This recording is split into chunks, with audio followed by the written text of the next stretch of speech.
शुक्रिया रेहाना, आज आपने हमें बहुत बड़ी खुशी दी है। क्या हुआ, माँ बनने की खबर से आप खुश नहीं हो? खुश तो बहुत है, मगर समझ नहीं आता कि इसे आपका बेटा कहें या तुम्हारा भाई।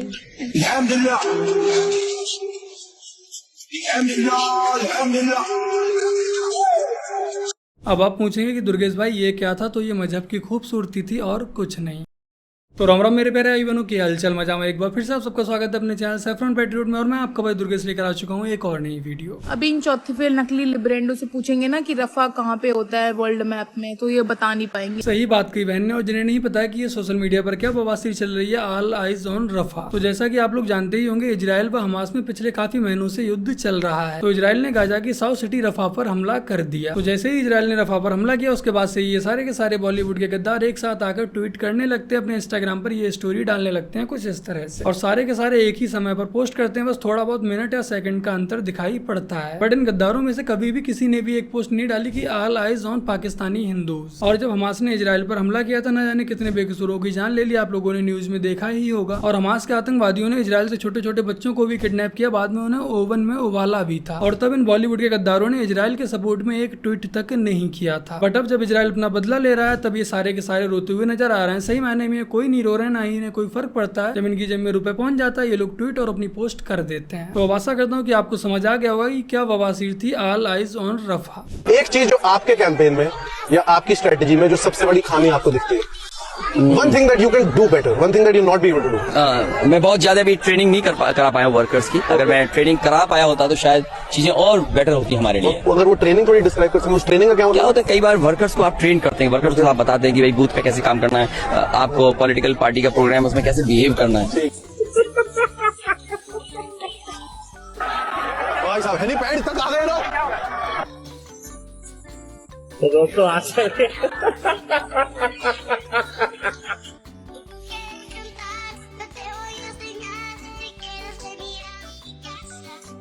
वो टूट गया बैरिकेड है, बैरिकेड तोड़ के भाग लिए। फैशन है, एक बैरिकेड तो तोड़ना ही है। मुझे लगता है कि अखिलेश यादव जी ने कुछ ज्यादा ही ट्रेनिंग दे डाली। प्रणाम। हाँ प्रणाम बोलिए। सर गाड़ी निकाल रहे हैं वो। गाड़ी कौन गाड़ी? स्कॉर्पियो। किसका नाम पर लीजिएगा? बीवी के नाम पे।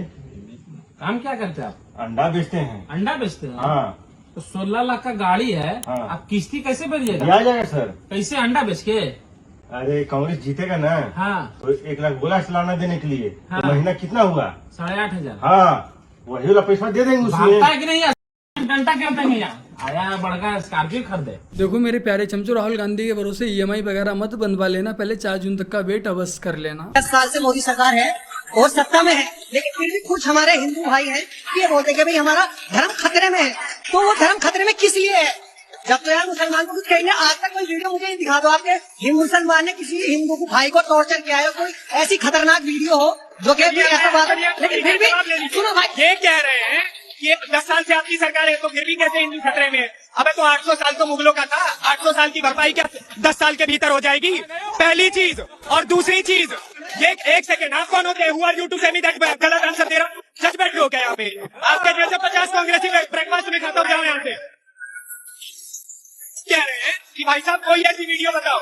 असदुद्दीन ओवैसी के भाई छोटे भाई अकबरुद्दीन ओवैसी ने क्या कहा था कि 15 मिनट के लिए पुलिस हटा दो, हम बता देंगे क्या होगा। तो एक बात बताओ, क्या ये धमकी नहीं है? 15 मिनट की बात नहीं ना। सुनिए, एक भड़काऊ भाषण का केस हम भी आज अपने ऊपर ले लेते हैं। 15 मिनट को छोड़ो, 15 सेकंड के अंदर हम बता देंगे कि तुम कौन और हम तुम। जाओ। देखो मेरे प्यारे भाई बहनों, जो लोग प्यार की बातें नहीं समझते उन्हें ऐसे ही समझाना पड़ता है, क्योंकि लातों के भूत बातों से नहीं मानते। कादरी साहब, पहले ये तो बताइए कि कल वो जो कुछ 30 सेकंड की आपकी और प्रधानमंत्री नरेंद्र मोदी की बातचीत हुई थी, आप कह क्या रहे थे?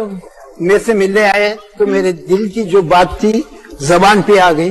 मैं इनको बोला कि मैं कांग्रेस गवर्नमेंट में 5 साल तक अप्लाई करते रहा, मेरे को उसका कोई रिजल्ट नहीं मिला, कोई रिप्लाई नहीं मिला। उसके बाद आपकी गवर्नमेंट आने के बाद मैं अप्लाई करना छोड़ दिया, क्योंकि एक बार अप्लाई करने के लिए 12,000 का खर्चा आता था। 5 साल तक अप्लाई करते रहा, तकरीबन 12-50-60,000 रूपये मेरा खर्च हुआ, फिर भी मेरे को कोई रिजल्ट नहीं मिला। उसके बाद बीजेपी गवर्नमेंट जो आई तो मेरी उम्मीद पूरी टूट गई, क्योंकि बीजेपी के लोग वो खुश नहीं देते, से नफरत करते हैं। इसलिए मैं ये सोच के खामोशी अख्तियार कर लिया, कोई अप्लाई नहीं करा। मगर 25 जनवरी को होम मिनिस्ट्री के जॉइंट सेक्रेटरी फोन करके बोले कि बधाई हो, आपको शिल्प गुरु अवार्ड है तो मंजूर हुआ है।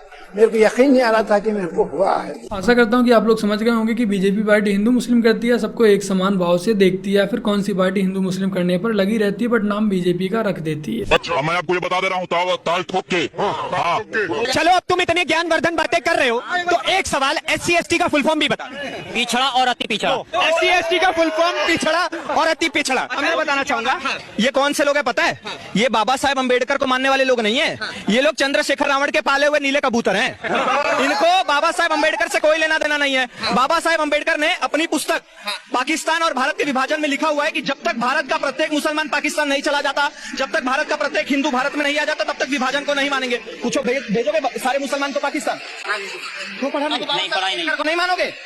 हो गया। बाकी का आइए अब आपको मोहम्मद आरिफ खान जी की एक वीडियो दिखाते हैं, जिसे शायद आप लोगों ने देख ही रखा होगा, बट इसे जितनी बार देखें आनंद उतना ही ज्यादा आता है। आपने जो जुमला कहा है वो कहा है हम ऐसे मुल्क में रह रहे हैं।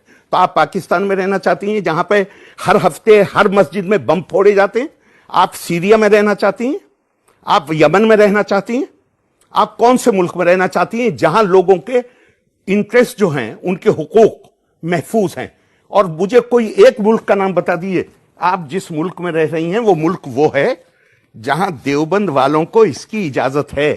ये किताब देवबंद में निसाब का हिस्सा है, सिलेबस का हिस्सा है ये किताब।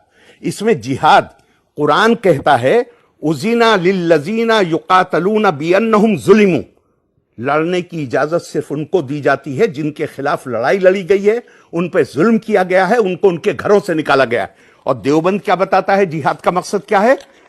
और मुझे कोई एतराज नहीं है, कुल 4% बच्चे पढ़ते हैं, लेकिन ये 4% वो हैं जिनका मस्जिद के मिंबरों पर कब्जा है, वहां से ये तकरीरें करते हैं। लेकिन आखिरी बात पहले बात सुन, बॉम्ब ब्लास्ट हुआ था कब हुआ था हिंदुस्तान में? मेरी बात ये भी तो मुझे बता दीजिए भाई, मेरे पहले इसको तो सुन लीजिए।